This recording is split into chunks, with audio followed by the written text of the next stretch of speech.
Salam sejahtera, selamat datang ke channel Current Sphere. Jangan lupa like, share, dan subscribe. Baru-baru ini terdapat satu isu yang hangat diperkatakan, di mana isu tersebut adalah isu penyertaan syarikat BlackRock dalam penstrukturan semula kepentingan Malaysia Airport Holding Berhad. Dan perkara ini telah menimbulkan kemarahan, ketidakpuashatian daripada pelbagai pihak, terutamanya pihak pembangkang. Namun, Perdana Menteri mempunyai alasannya sendiri dan mengingatkan bahwa isu ini janganlah dijadikan wayang politik. Mari kita dengar penjelasan Perdana Menteri. Perdana Menteri ingatkan semua, khususnya PN, tak jadikan isu BlackRock sebagai wayang politik. Perdana Menteri Datuk Seri Anwar Ibrahim mengingatkan semua pihak, khususnya pembangkang, supaya tidak menjadikan isu penyertaan syarikat BlackRock dalam penstrukturan semula kepentingan Malaysia Airport Holding Berhad (MAHB) sebagai wayang politik. Beliau berkata mana-mana pihak berhak untuk tidak bersetuju dengan kerajaan. Namun pada masa yang sama tidak boleh menafikan usaha kerajaan di dalam menyuarakan isu di Gaza. Beliau berkata, jangan guna isu ini karena isu ini seharusnya menyatukan kita. Maksudnya isu BlackRock dengan isu serangan di Gaza. Sambungnya lagi, siapa yang mengizinkan syarikat Israel beroperasi di sini dulu? Katanya ketika ditemui selepas menunaikan sholat Jumat di Masjid Tun Abdul Aziz di Petaling Jaya hari ini. Perdana Menteri berkata kerajaan mengambil pendirian tegas untuk membatalkan kerjasama dengan semua syarikat yang membuka operasinya di Israel. Bagaimanapun, beliau berkata tindakan sama tidak boleh diambil bagi syarikat-syarikat berkaitan Israel yang beroperasi di negara lain buat masa ini, bagi memastikan ekonomi negara tidak terjejas. Syarikat yang ada operasi di Amerika, Jerman, China, tapi ada kaitan dengan Israel, tiada upaya kita dalam keadaan sekarang membatalkannya karena ia akan menjejaskan ekonomi negara. Jadi sementara saya akan keras memperjuangkan dan membela nasib rakyat Palestina, khususnya di Gaza, berdepan dengan siapa sahaja, tapi saya tidak mahu melemahkan kekuatan ekonomi negara. Kalau syarikat itu dari Israel, saya tetap tegas, katanya. Pembangkang ketika ini mendakwa BlackRock, sebuah firma dikatakan mempunyai kaitan dengan Israel, memiliki pegangan dalam Malaysia Airports Holdings Berhad (MAHB).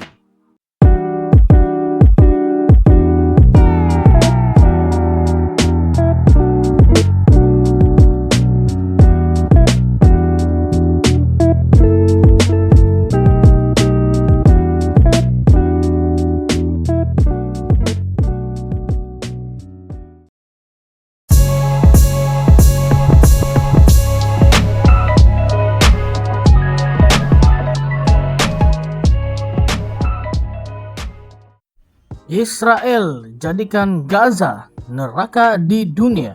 PBB. New York. Ketua Hal Ehwal Kemanusiaan Pertubuhan Bangsa-Bangsa Bersatu (PBB) Martin Griffiths berkata pengeboman Israel di Gaza sejak 7 Oktober 2023 menjadikan sektor yang dikepung itu sebagai neraka di dunia. Griffiths berkata dalam satu kenyataan pada Isnin bahwa penyaluran bantuan kemanusiaan kepada penduduk semenanjung Gaza yang berada di ambang kebuluran adalah hampir mustahil, lapor agensi berita dan penerangan Palestina, WAFA. Beliau menyatakan infrastruktur di semenanjung Gaza mengalami kerusakan yang teruk dan terdapat pempolitikan bantuan di tengah-tengah penularan kelaparan dan penyakit dalam kalangan orang awam. Beliau juga menegaskan bahwa petugas kemanusiaan dan PBB di Gaza telah terbunuh dalam jumlah yang tidak munasabah.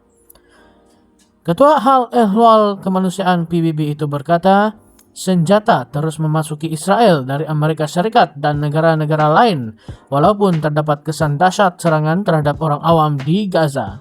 Sementara itu, angka kematian akibat serangan genosid Israel di Gaza meningkat kepada 37.337 orang, menurut agensi perubatan pada Ahad.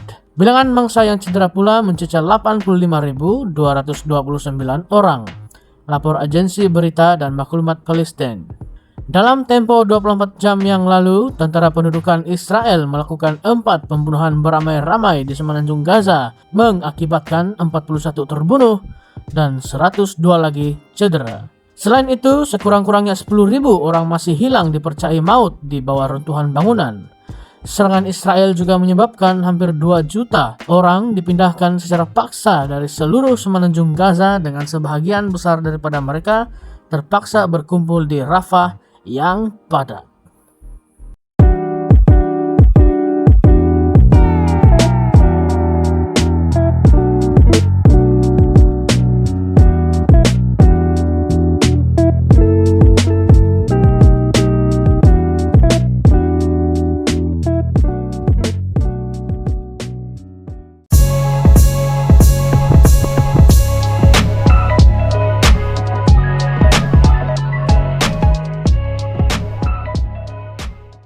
Boycott, Divestment and Sanction (BDS).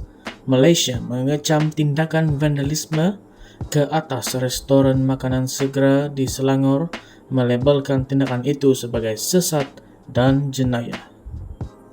BDS, sebuah gerakan yang menyokong boikot terhadap kepentingan Israel, berkata bahwa ia tidak membenarkan keganasan. Tiada keperluan untuk tindakan jenayah bagi meraih sokongan orang ramai dalam memperjuangkan kebebasan Palestina. Emosi tegang yang disebabkan oleh pembunuhan beramai-ramai yang berterusan di Gaza harus dizahirkan melalui tindakan kreatif dan sah yang akan memajukan perjuangan Palestina untuk kebebasan dan keadilan, katanya dalam satu kenyataan hari ini. BDS menegaskan rakyat Malaysia digalakkan untuk menggunakan hak perlembagaan mereka memboikot syarikat dan jenama yang disenaraikan dalam senarai boikot rasmi BDS. 7 kes vandalisme melibatkan restoran makanan segera dilaporkan baru-baru ini, dengan grafiti berkaitan boikot dikaitkan dengan konflik Palestina-Israel.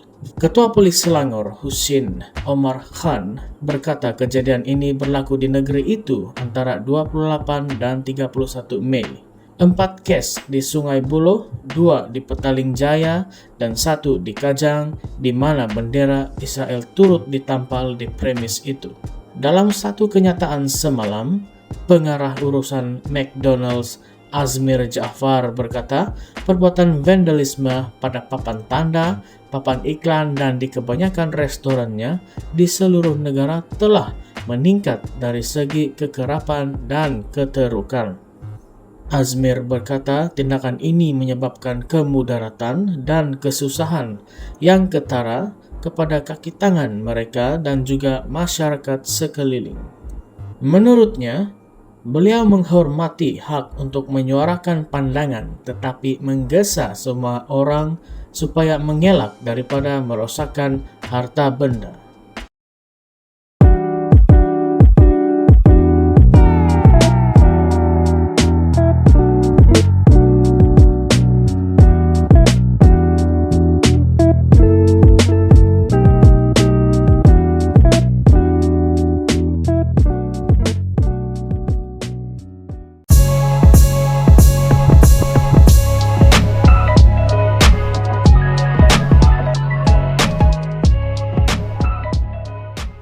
Kes saman Muhyiddin terhadap Puad selesai secara baik.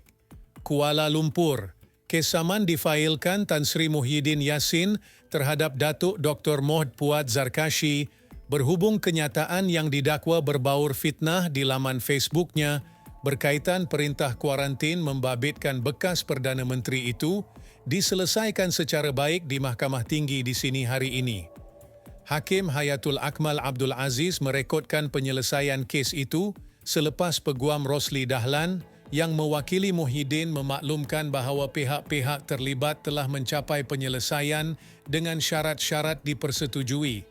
Peguam Mohd Syahril Madisa yang mewakili Mohd Puad mengesahkan kedua-dua pihak mencapai penyelesaian damai dan defendan Mohd Puad Zarkashi menawarkan kenyataan yang dipersetujui. Mohd Puad yang membacakan kenyataan itu di mahkamah hari ini berkata pada 9 Februari 2021, beliau telah menerbitkan kenyataan di Facebooknya berkenaan tempoh kuarantin di bawah Perintah Pencegahan Pengawalan Penyakit Berjangkit Pengecualian 2021 yang dianggap tidak benar dan memfitnah Muhyiddin. Beliau berkata pada 1 Mac 2021, Muhyiddin telah menyaman dan mendapatkan injunksi ex parte terhadapnya dan beliau telah memadamkan kenyataan itu di semua laman media sosialnya. Isu itu timbul ketika negara mendepani pandemik COVID-19. Sejak itu, kerajaan telah berjaya membendung dan negara telah keluar daripada pandemik COVID-19. Saya berterima kasih kepada Tan Sri Muhyiddin kerana tidak memanjangkan lagi isu ini dan segala kesulitan amatlah dikesali, katanya. Kenyataan yang dipersetujui itu akan diterbitkan di Facebook Defendan atas nama Der Puad Zarkashi. Mohd Puad dan Muhyiddin kemudian bersalaman sebagai tanda silaturahim dan penyelesaian damai. Mahkamah turut melapangkan tarikh-tarikh perbicaraan yang ditetapkan sebelum ini. Menerusi writ saman yang difailkan dalam kapasiti pribadi Muhyiddin, mendakwa pada 9 Februari 2021, Mohd Puad telah menerbitkan satu hantaran di laman Facebook di bawah nama Dar Puad Zarkashi dengan tajuk "Kuarantin pun ada 2 darjat". Beliau berkata, hantaran itu merujuk kepada PM yang merupakan singkatan kepada Perdana Menteri dan mengandungi kenyataan tidak benar, tidak wajar, tidak berasas dan jahat serta memfitnah beliau. Muhyiddin mendakwa kenyataan itu membawa maksud bahawa beliau dan rombongannya enggan menjalani kuarantin selama 10 hari selepas mereka pulang dari lawatan rasmi ke Jakarta, Indonesia.